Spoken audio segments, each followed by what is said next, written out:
We're back here on your news at 5. Developing tonight, our investigative teams just learned Alaska's entire congressional delegation is now urging the Trump administration to stop deportations of Alaska's Ukrainian workers. We've showed you how some Chena Hot Springs employees are part of the nearly 1,000 Ukrainians who fled war and now face being sent back. Our Augusta McDonald continues her immigration policy coverage.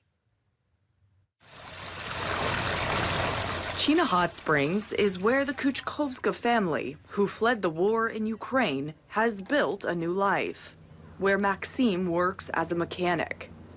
Oksana maintains the greenhouses, and their daughter, Anastasia, can safely go to school. She dreams of becoming an artist. Her memories from the war on display in her dad's mechanic shop. It is very difficult to talk about where we came from. Somebody who has not experienced the horror of war may not understand what I'm saying, but it is very just scary to remember where we had to flee. They now want to remain in Alaska and continue to be part of Chena's workforce. All my skilled people are all Ukraine, so I need them. Assistant General Manager Hugh Burrows says the 17 Ukrainian workers at Chena Hot Springs are in high demand.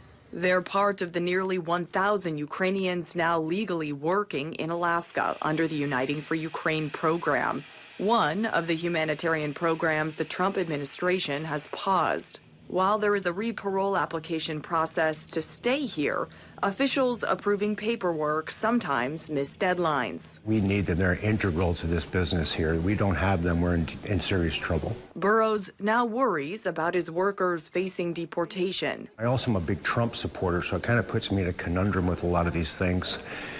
And I'm just hoping that the right thing is done, because these guys should not be forced to leave. I believe that if we go back to Washington, D.C. and sit down with the Secretary, I believe we can present our case and help the 936 Ukrainians that are in Alaska.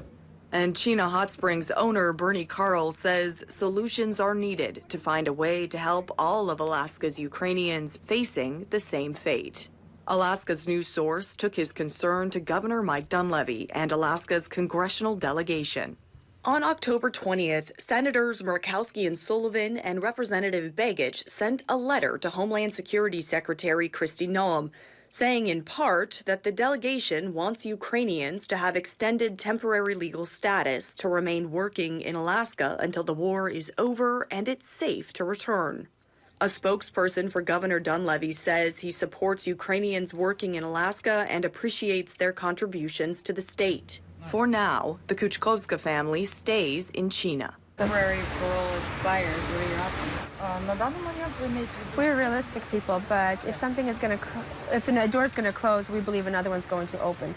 For them and hundreds of other Ukrainians across Alaska, they now wait to learn if that door means federal action or possibly returning to a war-torn homeland. Augusta McDonald, Alaska's news source.